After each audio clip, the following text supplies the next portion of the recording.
Mungesa e forcës së vullnetit, pengesë për arritjen e suksesit.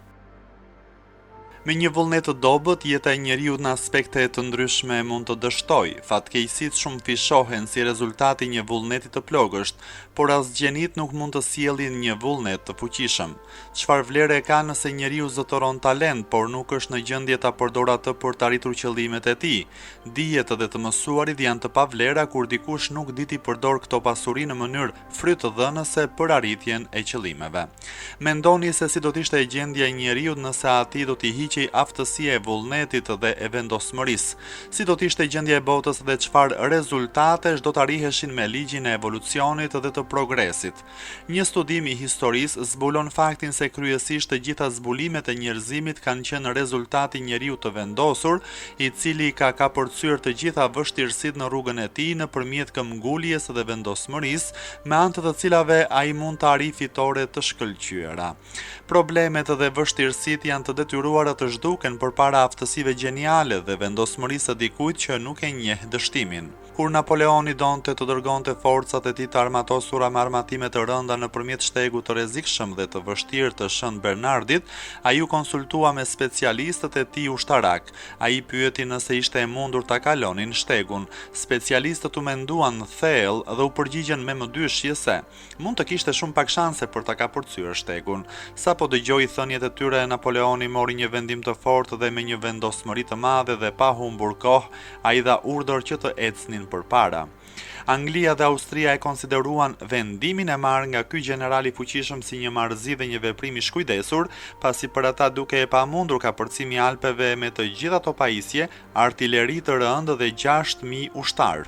Por Napoleoni kishte në mendje Mesinën, që atëherë ishte në vështirësi dhe i rrethuar nga forcat ushtarake që kërcënonin Nisën.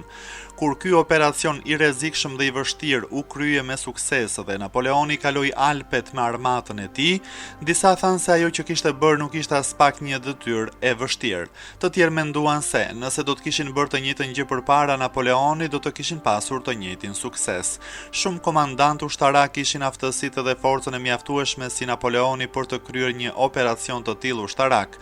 Vetëm se ata nuk kishin vendosmërinë e duhur, kishin pasigurinë, dyshimin që i pengonte të ndërmerrnin hapa dhe të shfrytëzonin mundësitë e përshtatshme.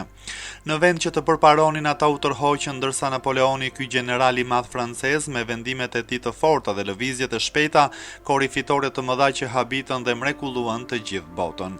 Ngarkesa e jashtëzakonshme e punës së përditshme i çudiste të gjithë ata që e njihnin. Ai kishte fuqinë të rrënjoste dinamizëm në shumicën e ushtarëve, të shkurajuar dhe të fuste shpirtin e guximit individëve më të ndrojtur. Ati shpeshherë duhej të ulej gjatë gjithë natës për të lexuar raporte dhe për t'ju përgjigjur letrave. Nuk ka formula sekrete për të arritur suksesin. Më saktë, suksesi është rrjedhoi natyrale e përpjekjeve dhe mundimeve në përmbushjen e një detyre. Njerëzit më të shquar në këtë botë, të cilët kapërcejnë pengesat dhe vështirësitë, janë ata që kanë një forcë vullneti të fortë dhe të cilët si shqiponja shfrytëzojnë errërat e forta për t'u ngritur në lartësitë të mëdha.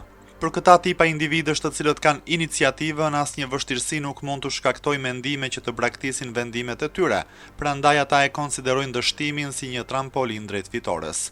Morali i tyre rritet në mes të vështirësive dhe në çfarëdo lloj situate të jetës së tyre, ata gjithmonë mund të bëjnë një emër në botë.